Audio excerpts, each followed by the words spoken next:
New Year's are a time to look back and a time to look forward, and that's what we're going to do today on the 2-Minute Warning. I'm John Stonestreet. Stay tuned.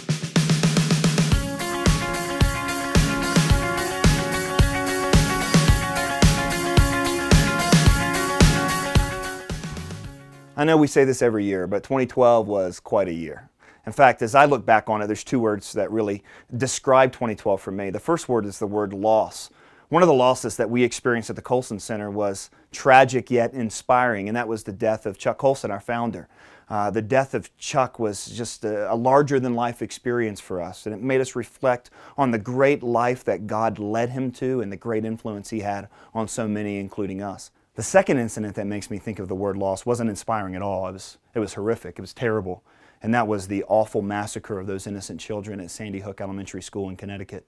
That was a loss that we all felt, culture-wide, even worldwide. The other word that comes to mind is the word division. I mean, this was a presidential election year, and one of the most viciously fought and divisive ones that we've seen in a long time. It's clear that our nation, our culture, is deeply divided over fundamental issues. Issues about the definition of life, issues about fundamental institutions like marriage, issues about truth and morality, big questions that we face in our culture. So as we look ahead, what does 2013 have in store? We know the Supreme Court's going to pick up the issue of marriage in at least 2 cases. We know that the HHS mandate and many other issues continue to threaten religious freedom.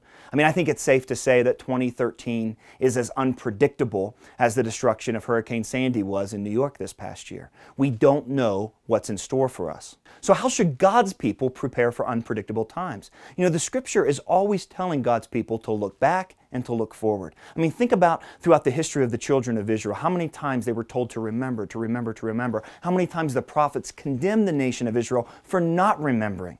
The Bible tells us that there is a God that has been active since the beginning of time, and His character, His nature, His promises are secure. And so we look back so we know the sort of God that runs this world. The world is unpredictable. The God of this world is not. And if we look back and we can rest our feet on those promises, especially how those promises have been embodied in Jesus Christ, the one who never changes and who has eternally brought hope and redemption to our lives and to the world, now we can look forward into the future.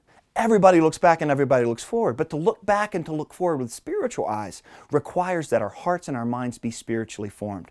At the Colson Center, we think that critical to forming and embracing and living out a Christian worldview is taking seriously the spiritual disciplines that have long been honored and practiced in the church. Come to colsoncenter.org right now. We have a set of resources that will help get you started in good habits of reading the Bible and prayer and community and relationships and evangelism. These things are there because we want you to be formed as you face an uncertain time. For the 2-Minute Warning, I'm John Stonestreet.